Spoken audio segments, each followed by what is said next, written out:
كذبت قوم نوح المرسلين إذ قال لهم أخوهم نوح ألا تتقون إني لكم رسول أمين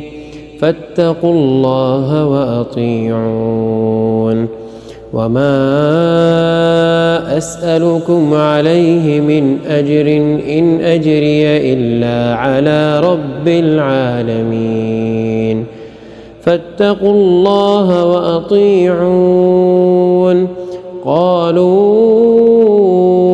أنؤمن لك واتبعك الأرذلون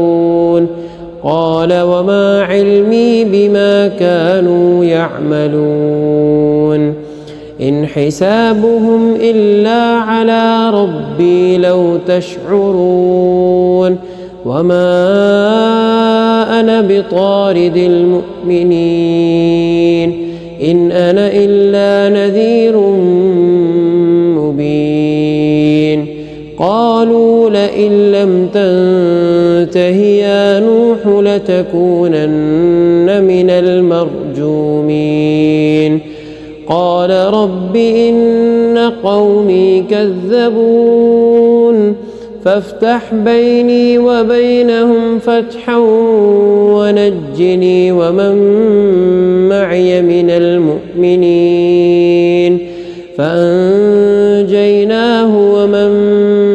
معه في الفلك المشحون ثم أغرقنا بعد الباقين إن في ذلك لآية